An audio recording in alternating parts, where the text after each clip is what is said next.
The druids and rangers of the Dungeons & Dragons multiverse need some love, and the upcoming revision of the core rulebooks can do that, by bringing back some cut primal magic spells from old editions of the game. 1DD has broken spells into 3 categories: arcane, divine, and primal. The druids and rangers in DD use primal magic, which unlike other forms comes from nature itself. This allows such to shape the land to their will, harness the power of nature, and command the elements. In DD, druids are primary spellcasters with access to a wide range of special abilities, including the ability to transform into animals. The rangers in DD are more focused on combat and using wilderness-based skills to survive in harsh environments, but they can also make use of spells. The two classes are being put into different categories, as 1DD has broken classes into groups, with rangers being classed as experts and druids being classed as priests, but they still use the same type of magic. In 2024, a new set of DD5e core rulebooks are being released, with updated rules that are currently being playtested as part of 1DD. This update is being referred to as DD 5.5 by fans, but that is not the official name as yet. The new Player's Handbook has the chance to bring back some primal spells used in ADD and DD3E that didn't make the cut for DD5e. DD's Warp Wood spell has a lot of uses. Druids in DD have a natural affinity for controlling nature, even after it has been destroyed and reformed into a new substance. DD druids can't wear metal armor, but they can control wood using magic. It's here that the level 2 Warp Wood spell excelled, allowing the caster to alter the shape of wood with the aid of magic, even if it had been cut down and used for building. The most basic usage for Warp Wood was to allow the caster to reform wooden weapons used by enemies, making them unusable. The Warp Wood spell was especially deadly during nautical adventures, as it could be used to make rafts unable to float or for larger vessels to spring a leak. This use of the spell would be very useful aboard a Spelljammer ship, much like how the mending cantrip is amazing in Spelljammer, as it could be used to hasten the recovery of vessels. The Warp Wood spell is also effective at stopping carriages and carts, in instances where the players need to gain access to them before they leave the scene. DD's Shambler spell calls in some swamp things. The Shambler spell might be one of the worst cases of a spell being at far too high of a level.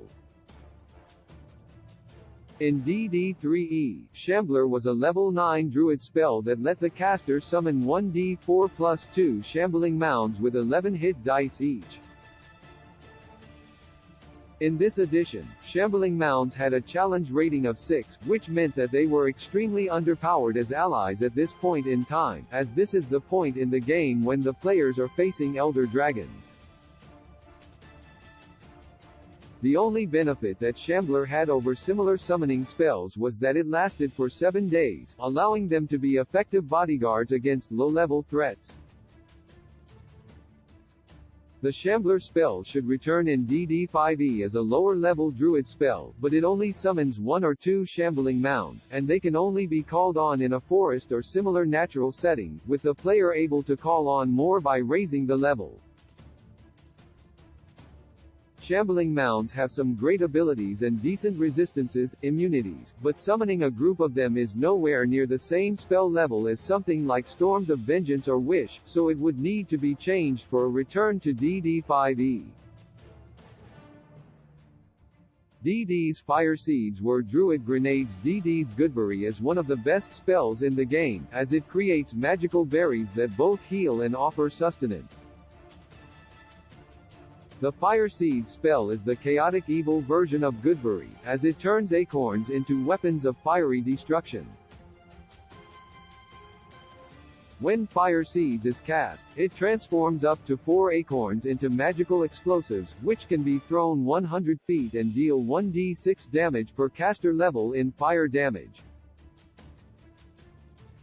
These flaming acorns are great for DD's fire-based character builds, as they also deal splash damage and can set things alight, so druids probably should be casting them in their forests.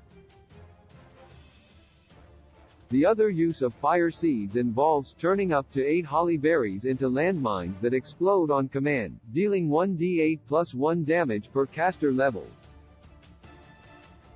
Like Shambler, the Fire Seed spell could do with having its level reduced, as it was a level 6 spell in DD3E. It could work by lowering the spell level to level 3 and maybe turning it into 2 spells, with the Acorn Explosives being the result of the Fire Seed spell, and the Holly Berry Grenades being its own separate spell.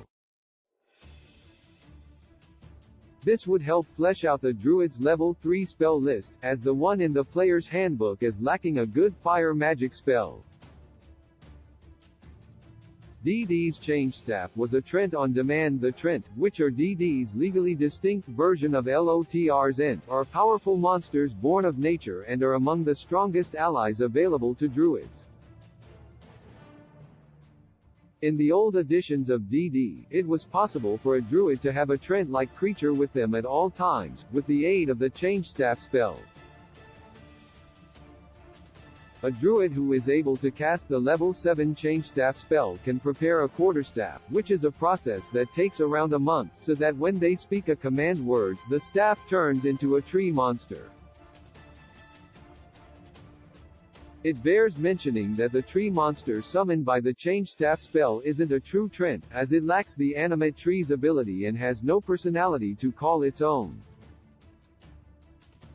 This is what balances out the spell, as it's essentially a powerful melee turret that can be thrown down in combat. The month required to craft the Change Staff Quarterstaff was part of what balanced it in the old editions of Dungeons & Dragons, but the current version can get rid of this and replace it with requiring an expensive component, in order to stop players from tree spamming their way to victory.